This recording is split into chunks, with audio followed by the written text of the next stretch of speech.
What's up YouTube, Jeff back again from DopeTechDaily.com. Today I'm bringing you guys unboxing and size comparisons of the new Razer phone. I know I'm a little late with this, a lot of people got it. I actually got it in yesterday, just haven't had a chance to go through and do the unboxing quite yet. So today we're just going to go ahead and open it up, take a look. I got some size comparisons as usual, give a few impressions. Really excited about this phone. This is sort of the, inspiration came from the Next Bit Robin, which is a phone I really liked. You can see a nice little prompt here from the Razer company themselves, just thanking you for buying the phone, telling you, that this can be used for more than gaming, and they're really framing it that way. A lot of people thought this was going to be purely a gaming phone, but not really. The specs actually make it great for daily use. So a nice little touch to see that included at the top of the box. Right here on the top, you've also got the device itself and some plastic. So we'll go ahead and just peel the plastic off of there, take the device out. Feels very solid in the hand. That's the first thing I'll say about it. I know a lot of other people have noted this. Even though it looks like the Next Bit Robin sort of in form, it definitely doesn't feel like the Next Bit Robin in hand. I'll put that to the side and we'll talk a little more about that in a second. Just folds out real nice there. And then here on the side we've got some information. Oh, very nice. Look at that. We've got a very unique SIM tool.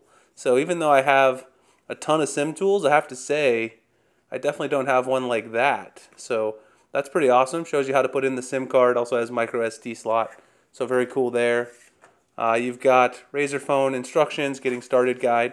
So pretty standard stuff, but really nice to see someone take the SIM tool up a notch. That's something I definitely haven't seen before.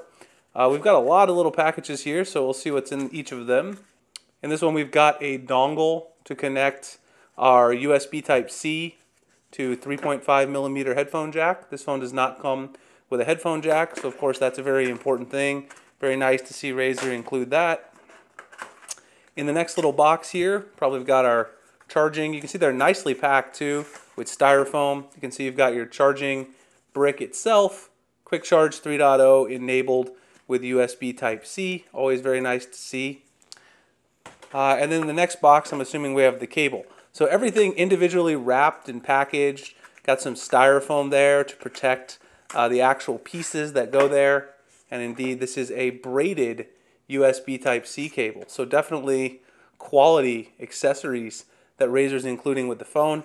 Now, as you can see from the packaging, it does not come with any headphones in the box.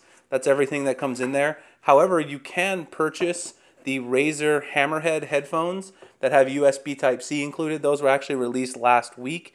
They're priced very reasonably as well. I believe around 59 or 69 bucks. I'll link those below if you guys want to check them out in case you want some USB Type-C headphones. So getting back into the device itself, definitely not cheap feeling at all. The Next Bit Robin did feel a little cheap because of course it was made of plastic. This one, all metal body. You got the Razer logo here. There's a special version had the green Razer logo. Dual cameras, you got 12 megapixel with f1.8 on the main camera. It's got zoom, 2x zoom on the other camera. f2.6 aperture on that, also 12 megapixels. You got your flash there. On the bottom here, you can see USB Type-C. On the side, right there, volume up, volume down. Again, very similar to the Next Bit Robin, but it's all blacked out now. And then over here, power button, which also houses that fingerprint sensor, which is, of course, again, reminiscent of the Robin. Right here, you've got your micro SD and, of course, your SIM slot as well. On the top, really not much to speak of. Again, there's no headphone jack on this phone. But it feels great in hand. On the front, you've got those huge stereo speakers here, top and bottom. You can see the grills. They're very, very nice. This is going to make one of the biggest selling points of the phone, in my opinion. I'll go ahead and boot it up so we can take a look at the software while I talk about the specs some more. You've got 8 gigabytes of RAM in this phone, 64 gigs of storage, Snapdragon 835, 8 megapixel camera here on the front for selfies. The 4,000 milliamp hour battery, even though this phone is thick, it does have a huge 4,000 milliamp hour battery. And that combined with these stereo speakers that you see right here on the top and the bottom, those nice grills, that's going to give you an amazing gaming experience, also amazing video experience. So I'm going to go ahead and go through the prompt really quick and set it up. Maybe just skip over it and set up the fingerprint sensor so we can look at the software. Then we'll get into a couple quick size comparisons and get out of here for the day. All right, YouTube, I went ahead and put my account info in. I'm going to go ahead and set up the fingerprint sensor, which again is on this side button here. Very easy to do. Just find the sensor there.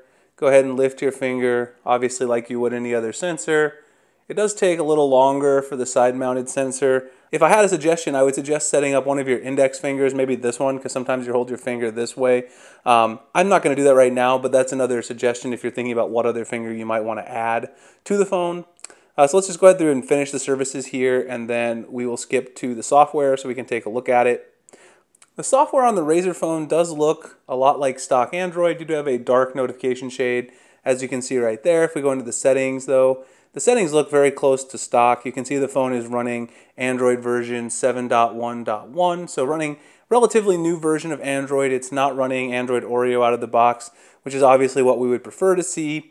Let's go to the storage really quick and just take a look. It looks like we've got 10.84 gigabytes used total. That's not too bad out of the box.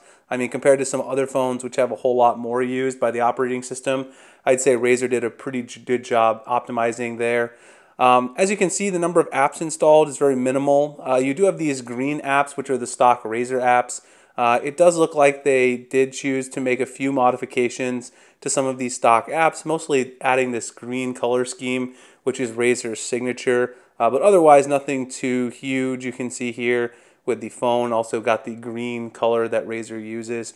Wallpaper, very cool wallpaper. Otherwise, you've pretty much got the stock swipe up gesture here. Your recent apps look very familiar, just like you would see on stock Android.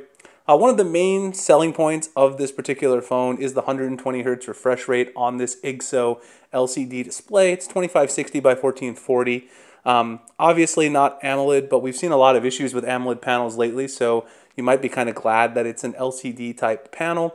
One of the other big selling points for me is that Nova is the default launcher. So if you're a big fan of custom launchers and you always throw on a custom launcher, you can see that you don't even need to do that in this case because it is running a lot of people's favorite launcher, which is Nova Launcher Prime. So you get that for free with the Razer phone experience. You do have the Google Now right there on the side. Just swipe over.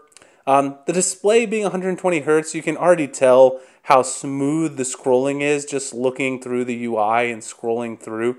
It's very, very simple to sort of scroll through things. And it's just like the iPad Pro 10.5 inch, which I do have as well.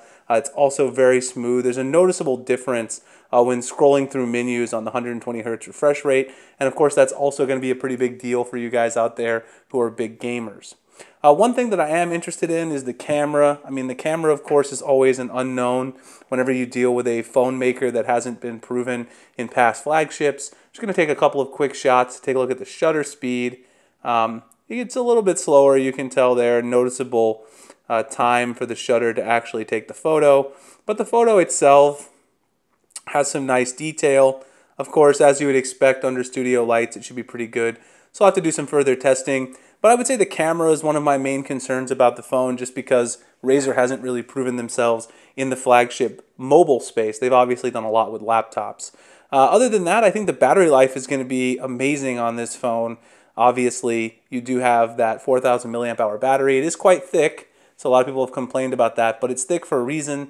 It's also quite a large phone, so let's get into those size comparisons really quick so I can talk a little bit about that. Here's the Galaxy S8 Plus versus the Razer phone, and you can see the Razer phone quite a bit larger than the Galaxy S8 Plus. It's thicker, taller, it's also wider because it's got the traditional 16:9 aspect ratio. If we take a look at the Galaxy Note 8, it's even a competitor for that phone as well. They're pretty much the same height.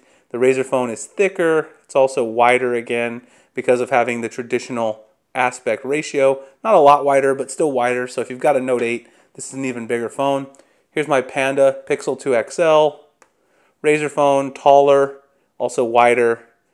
In terms of the side profile, it's wider, but if you put them on top of one another, they're very similar in their overall width. So nothing too crazy there.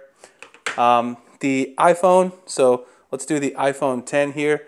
See the iPhone 10 in silver. Obviously, it's going to be a much, much bigger phone than that. You can see it towers above the iPhone. Obviously, the side profiles are not even going to be a comparison either. And then the final phone here, the Essential phone, another smaller Android phone that I've been using a lot lately. Just happen to have it here so we can do a side-by-side.